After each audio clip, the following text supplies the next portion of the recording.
everybody, and welcome to another edition of the GD Report. I am G. And I am D. It seemed like you hesitated there for a second. You couldn't figure out if you were G or D. No, I was just doing that for, dramatic pause. That's what we'll call it then. Right. Yeah. Hi, everybody. Welcome to another edition, like the G-Man said. Great to be here. Lots of great topics. Yeah, lots of great topics tonight. We're going to jump right in. There's a little consternation on the Hill with some GOP aides. So tell us what you know about that, D. Yeah, sure. So Republicans are having a hard time dealing with the fact of being in a triple minority from a standpoint. This is the first time in quite a few years that they haven't had the House, the Senate, or the White House. And so you can see a lot of the congressmen losing interest in the jobs. You see a lot of the senators upset about things that they weren't normally upset about, which we'll talk about later in the podcast, for the last 4 years. But according to Politico, there's a lot of griping and whining behind the scenes by GOP aides, congressional aides and staffers, complaining about basically the way the narrative is being played. And it's been described as an effing nightmare because they're saying that Joe Biden's running the tables on them. And the big quote to me was, let me get to this so I can read it exactly. And this is an unnamed congressional staffer, which, you always have to take a little bit of grain of salt with unnamed sources. Right. But basically, here's what the aide complained about, quote, "Everything the Democrats support is defined as either COVID relief or infrastructure. And everything they oppose is like Jim Crow voter suppression and evil. And you constantly just feel like you're in this gaslighting chamber of insanity, but it's working," end quote. And so basically they forgot about the gaslighting of the last 4 years.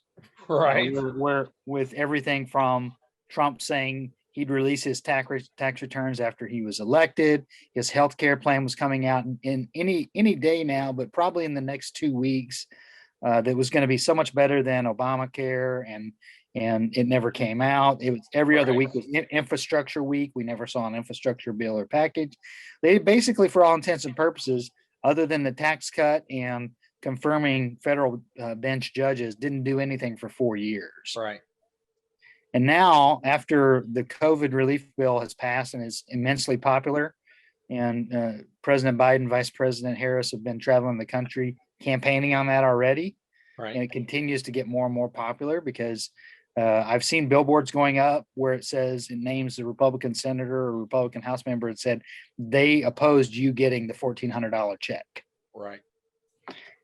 Now that the infrastructure bill has been proposed, and there's a lot of things in the infrastructure bill, including things about the care economy and the care vertical for people that have to have home care for their parents. Yep. There's a lot of things in there about broadband and all these things that Republicans are whining aren't roads and bridges, because we know infrastructure is only roads and bridges. It's not an electrical grid. It's not broadband access. None of those things were important for the last year, were they, for people to have high-speed internet at home? Right. And so they're basically getting beaten because all they're proposing on the Republican side is to obstruct Biden and then turn around and pass voter suppression bills at the state levels. Well, and tax cuts for their rich friends. Yeah. So, yeah, it's it's got to be a a tough time to be a Republican because they say they're poised to take back the House, and they only need about 6 seats, I think, to take the majority. But I don't see a lot of support for the Republicans, even in places that are traditionally, Republican strongholds. And you got to think that in 2022, Arizona and Georgia will stay blue. Well, that's why they're trying to pass the voter suppression bills as hard as they can. Right. Just to make it harder for a lot of those minorities to vote, and people with lower incomes as well. But I'm the same way as you, and I know I can be paint a little too rosy picture sometimes because I believe the pollsters and get roped in like Lucy and Charlie Brown with the football. Right. But you have to think, we haven't seen this much, and I know Mitch McConnell said we've got it on Barack Obama's inauguration day. He said we got to do everything we can to make him one-term president, but he didn't say it in public. It was at a private meeting. Right. It was disclosed months later, maybe a year later, maybe 2 years later, and they made some appearances to reach out to him. And from the Republicans didn't even want to accept that Joe Biden had won the election. We didn't have a clear transition. It was delayed. It caused lots of things to not happen when they should have happened. And from day one, they've been opposing his nominees that were like, it should be completely bipartisan. Well, he still doesn't have his full cabinet in, does he? Nope, not yet. Yeah. So 3 months in. And so they've painted a pretty easy picture for Biden because these bills that he's proposed, I mean, it's not, they contain a lot of progressive ideas. Don't get me wrong. And I'm happy with those bills, but they're not going to be the types of things that you can run on in 2 years and say, oh my gosh, they fundamentally turned us into a socialist country. Right. And so he's been smart about that. And it's going to be easy for him to say, this is the party of obstruction. If you don't want to get any more, if we have a situation where you need another COVID relief check and you don't want to get it, vote for the Republicans. Right. Well, there is one issue that I think I'm kind of watching to see how he plays it. But the progressive wing of the party wanted him to move forward on 3 things. They wanted him to expand the court. They wanted him to push through statehood for Puerto Rico and DC. And it looks like if the Puerto Ricans vote for it, that statehood is going to go through. He just announced a bipartisan, which is really kind of crazy to me, but a bipartisan commission to study the effects of expanding the court. So he's trying to do some things, I think, to appease both sides. And as we learned in the presidency of Barack Obama, that's not really going to work. I mean, you've got to. I hear you. What was the third thing? You said the courts and the statehood. Yeah, the statehood for DC and Puerto Rico. Oh, you counted those as 2 things because I heard you say. Okay, well, on the courts. Well, I'm like you. I was hoping that we would get expanded to 12 or to 13 justices on day one, but I do think he's doing the politically smart thing because he's taking it slow and easy on that. That might be a year 3 thing. Obviously, it's going to be hard to do. Yeah, but you could also guarantee that you don't have the votes by doing it. Well, that's true. Yeah. So if you do it now, you give them a campaign issue for 2022. Right. Whereas if you don't, although, they've got a tough seat to defend in Georgia in the Senate for Raphael Warnock. I'm not sure how many of these Republican senators that are retiring, how many seats the Dems could pick up. But, I think they've got solid chance in Pennsylvania of winning that seat. They've got a solid chance in Ohio. Missouri will be tough to pick that seat up. Alabama will be virtual nothing burger. Right. Arizona's got. You just froze.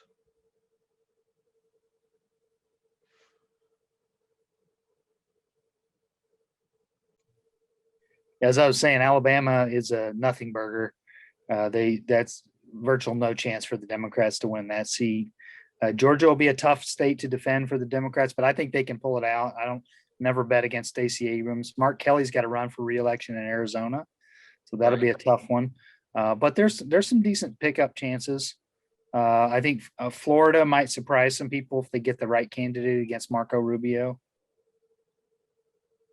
It's hard to beat an incumbent, especially somebody who's been there that long. But Rick Scott beat Bill Nelson, who was an astronaut. Oh, that's true. Yeah. So I think it depends on their message. They've got to get on the ground with the Latino and the Cuban community a lot earlier than they did last time. Right. Yeah, like a month. Now.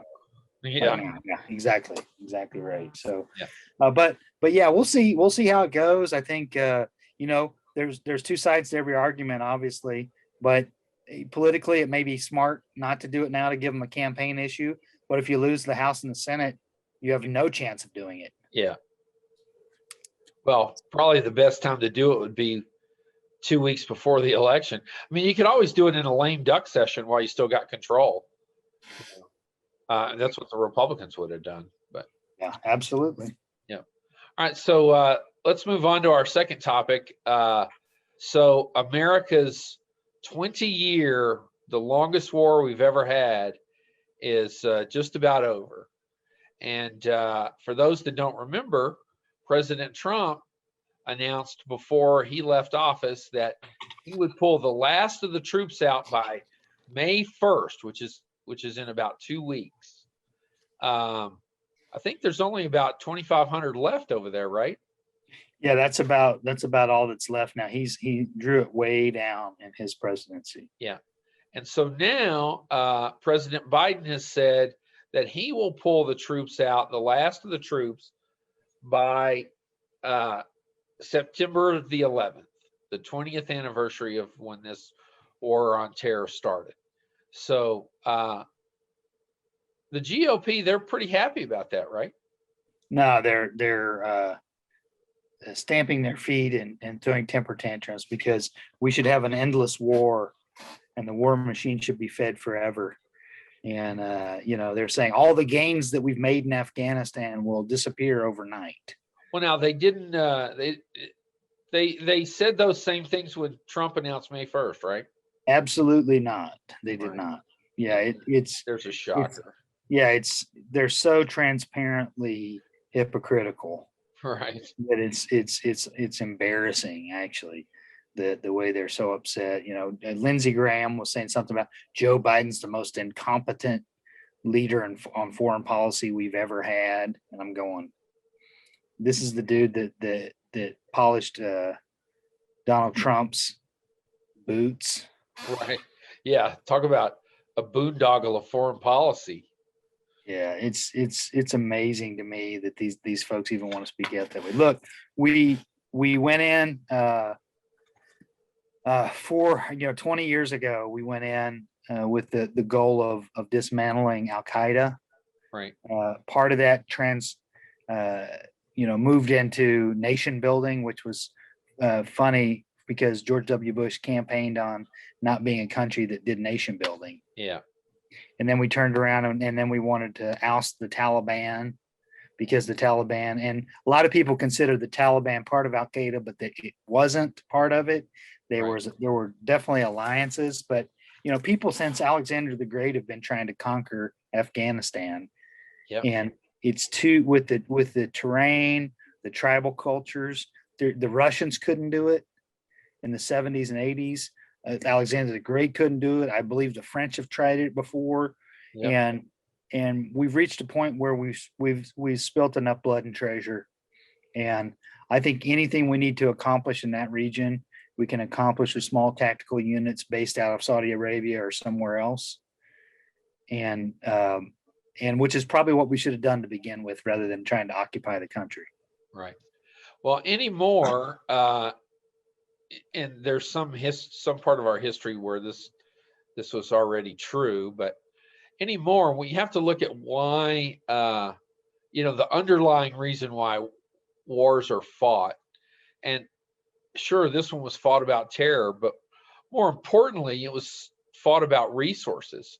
So most people don't realize, but lithium, which makes the batteries that run all these electric vehicles and even a lot of things that you have around your house, it's in abundance in Afghanistan, just under the soil, but not really much anyplace else.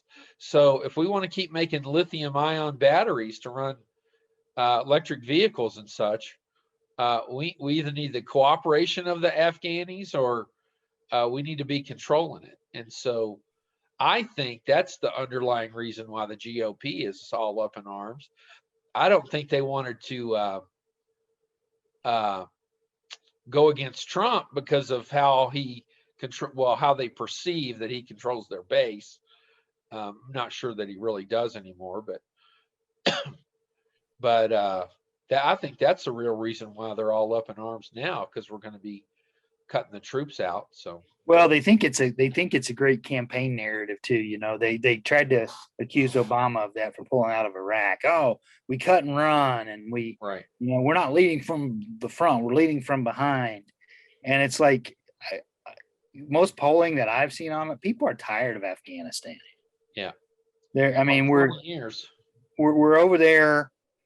We went over there and blew up a country and spent the last 20 years rebuilding it. Right. And it's like meanwhile, our infrastructure crumbles here, and the GOP wants to be against an infrastructure bill, which would provide the framework for a stronger economy and better lives for people all over our country. Oh, yeah. Yeah. Great jobs. Well, I tell you, you watch shows like Restrepo and the movie Outpost, and if you read the book by Jake Tapper, and you just go, how can we do this? We take over, in World War II, we took ground and we didn't give it back. We advanced. And, I remember watching Patton. There's one of my favorite lines is Patton says he doesn't like to pay for the same real estate twice. And every war since then, Korea, Vietnam, and Afghanistan, and I'm not sure about Iraq, but those three for sure, we've taken positions and then abandoned them and then taken them back. And so you shed blood for the same ground over and over and over again. You don't really make much headway, and you certainly don't diminish the enemy's capacity, very much. I mean, it's just, it's kind of crazy how the military prosecutes these wars. And to me, and I don't think I'm that different than most Americans.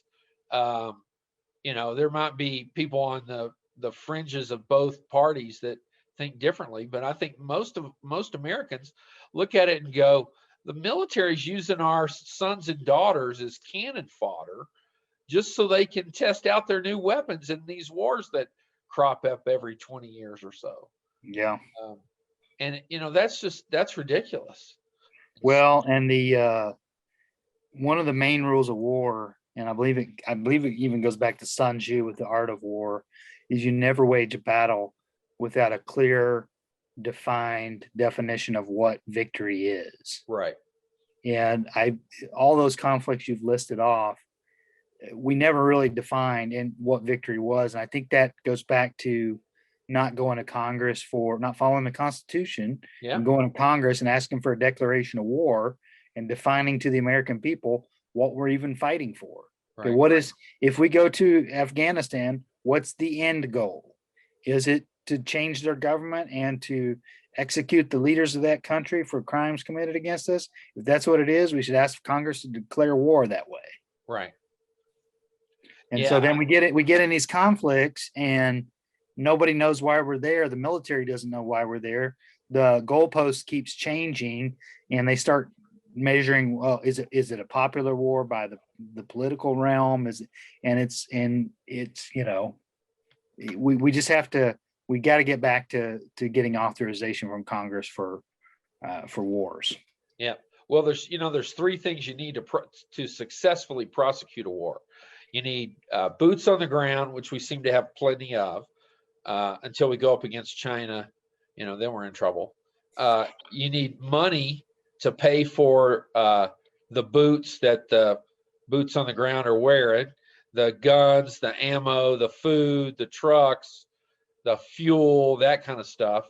The most important thing is number three, you need support at home. So every war that the U.S. has fought, going all the way back to the Revolutionary War, if it didn't have support at home, it was going to fail. So, you look at the Civil War, and, people say one of the reasons Lincoln signed the Emancipation Proclamation when he did was that a lot of Northern socialites were growing weary of the war and how brutal it was. and they needed a rallying cry that they could rally around. And so he pushed through the Emancipation Proclamation, and that gave them something. And then even then, in the election of 1864, when he ran against McClellan, who his platform was to sue for peace with the South and let them go. And that was, if you look at the results, it was a fairly close election. In fact, a lot of people think that had Sherman's march to the sea not occurred, that Lincoln would have lost that election. And you look at Vietnam, the same thing. I mean, by all accounts, numbers and ground taken and things like that, we should have won the Vietnam War. But because we lost support at home and there was so much protesting going on, we ended up pulling out, and the communists got the country. So, well, and another ingredient you have to have for a successful wage of war is, and I believe they call this the Powell doctrine, named after Colin Powell, is you have to be willing, and this goes back to your thing about public support. You have to be willing to commit to the sacrifice it takes to totally win the war. right.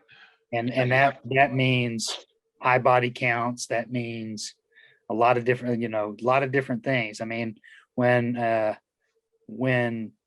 Hitler started bombing the UK and invaded France, it was pretty clear what his next objective would have been. Right.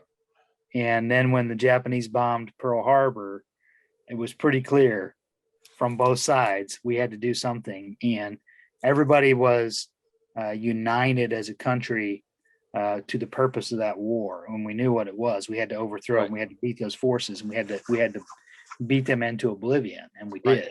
Whereas just a few months before Pearl Harbor, the country was pretty evenly divided on whether we should go in or not. I mean, Joe Kennedy said, we should let the Nazis do what they do and see how England prevails. Right. He said that when he was the ambassador to England. So, I mean, the country was pretty divided, just as they were in the Revolutionary War. People think that, all of the 13 colonies rose up and were eager to throw off the yoke of the English king. And that just wasn't true. I mean, there was a lot of support, and a lot of people thought the U.S., the colonies were making a big mistake in going against the most formidable army and navy in the world. And Washington fought a war of attrition, and people stuck with him. And basically what happened was the English thought they were going to get invaded by Napoleon. So the English lost support at home. They got a pacifist parliament that sued for peace. And that's how the U.S. won its independence. Yeah. So having support at home is really the key factor in, and whether you're going to be successful or not. And you're right, having high body counts and being able, to sustain that is really one of the key things. Yeah, and I feel like that a lot of these conflicts, especially the ones since Vietnam, there's so few people's families that are affected by, since we don't have a draft anymore, that are affected by military service, that when troops get committed a lot of times to a war, there's a lot of people who never feel it. Yeah. We never ask people to conserve energy or to, donate part of their 401k to buy war bonds, right, or anything like that. And so people there's not much shared sacrifice at home. And so people think it's like a video game until they know somebody that gets killed there. Yeah. Well, in World War II, we recycled everything. We recycled rubber and paper and aluminum and, all for the war effort. And now you mentioned recycling to people, and a lot of them will say, it's too much trouble. I don't want to recycle. I mean, what are you, part of the United Nations plot to take over? Right, exactly. And so I remember when they had the some of the bicycles, the public bicycles here in Oklahoma City that you can rent, the bike share program. Bike shares. And people here literally said it was a United Nations plot. Yeah, I remember that. Craziness. So that kind of, talking about unrest at home and support for efforts.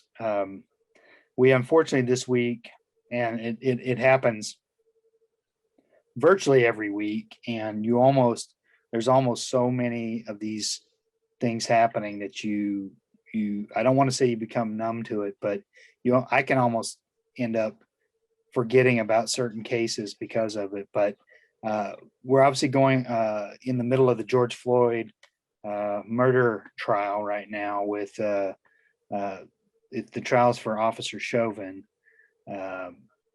And that's obviously a hot button trial for a lot of us to watch, and to see how the defense is trying to blame the victim and blame the bystanders and blame anybody. But unfortunately, we had two other really bad police involved violent acts this week. The first one was in Virginia, and Second Lieutenant Colonel Karan Nazario was driving his SUV with his dog in the back, by the way, in Virginia, and had a temporary tag from a dealership on it, the paper tags that a lot of us get. And when he was, officer came behind him, turned on the lights, asking to pull over. It was a dark street, very unlit area. He put his hazard lights on, drove to a local gas station, and pulled over at that point. At that point, that officer and another officer approached his car with their guns drawn and demanded that he get out of the car. One of the officers said, "You're about to ride the lightning," which is a reference to the Green Mile. Yeah, exactly right. In reference to the electric chair, they can say it was the taser all they want, but then they turned around and they told him to get out of the car, and he said, "I'm being honest with you. I'm actually scared to get out of this car." He was in uniform, by the way. Right. He said, "I'm scared to get out of this car." And the officer said, "Well, you should be." They proceeded to pepper spray him, which in turn pepper sprayed his dog in the vehicle as well. Right. He couldn't breathe. They pulled him out. He alleges that and this actually took place I said this week, but actually took place in December. But just another example of police violence against African Americans, particularly males. And it's just such a systemic problem that it just continues to be seen. And then we saw about 10 miles from where George Floyd was murdered, we saw another case of police violence where Dante Wright was shot and killed by a police officer when he was stopped for having an illegal item, which was an air freshener, hanging from his rearview mirror, which is apparently illegal in Minnesota, or at least in that jurisdiction. What a stupid law that is. Then when they ran his license, they found that he had a misdemeanor bench warrant for not appearing in court. That's got to be speeding tickets, I'm guessing. Probably speeding or parking or something like that. And they proceeded to try to remove him from the car. He tried to get back in, and then an officer on the scene, 26-year veteran, pulled her service unit and said, "Taser, I'm going to tase you," or said, "I'm going to tase you," and then said, "Taser," to tell the other officers, basically, "Take your hands off because I'm going to tase him." And then she shot him with her gun, with her service issued service weapon, and killed him. Shot him right there and killed him in the car. And she's been charged with second-degree manslaughter. But you just have to ask yourself, at what point are we going to make some systemic changes, because this continues to happen. Right. And it continues to happen to African American males. And we can talk about the topic, but you and I both know if you and I had been stopped, we would have been treated differently. Yeah.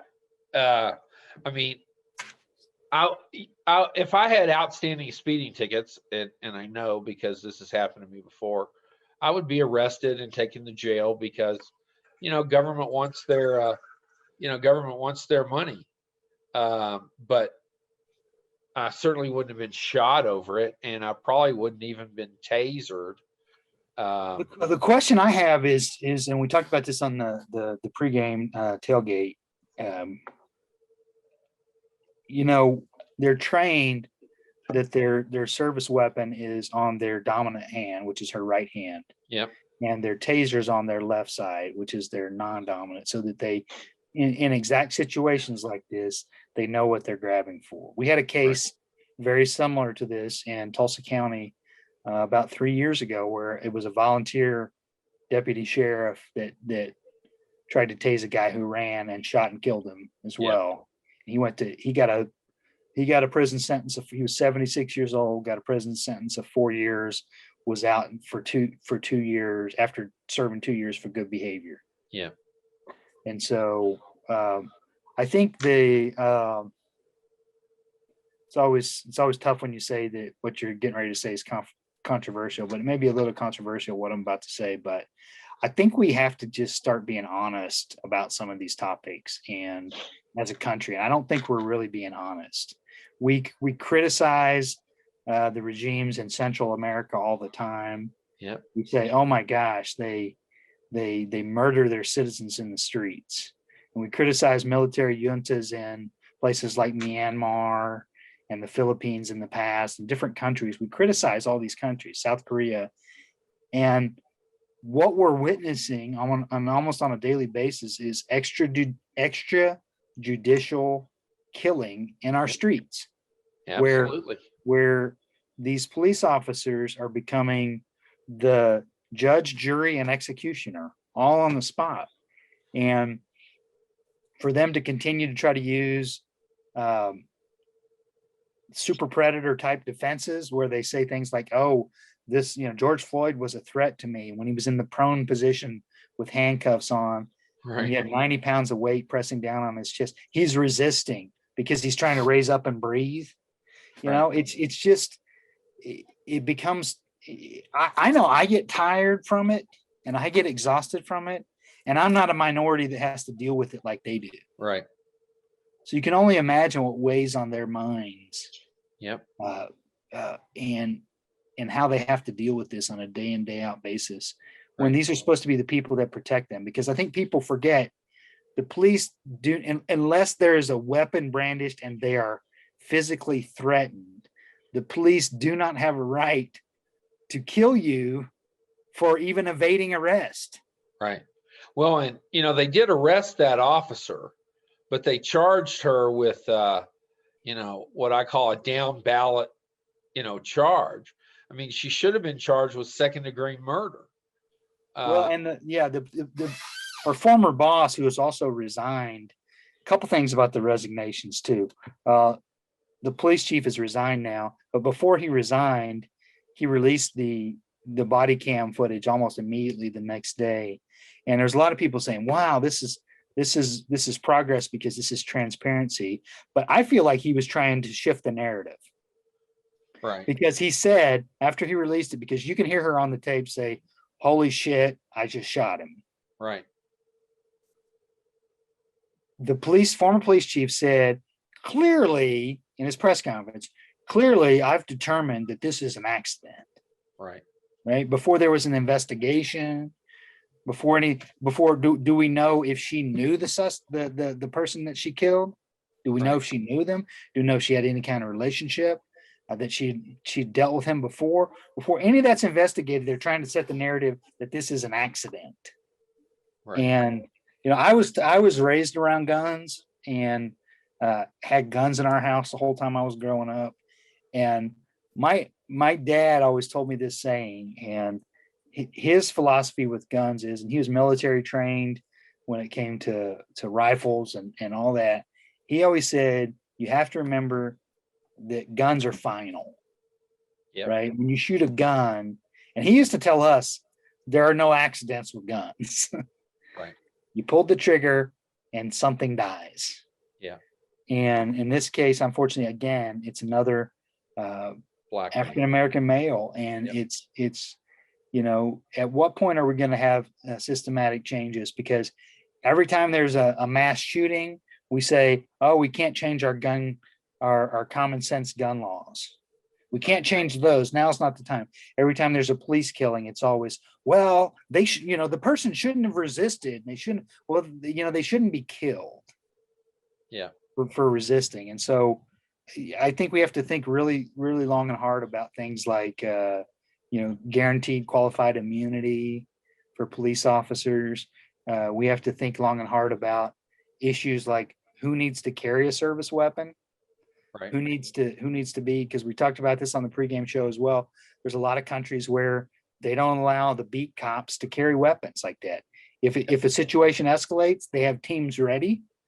They have people that are trained in de-escalation, and trained how to use those weapons. That I guarantee you, if you're in UK and they have to call backup with a gun, that person's going to know that they have a gun. Right.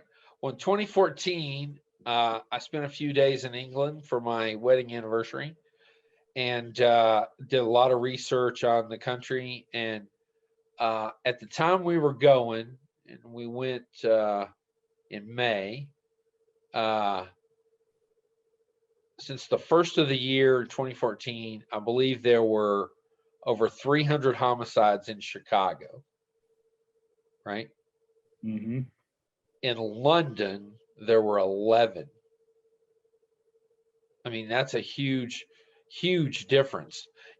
Part of the argument is that, well, people are going to find a way to kill people, whether it's with a gun or an axe or a knife or whatever, right? Or a car.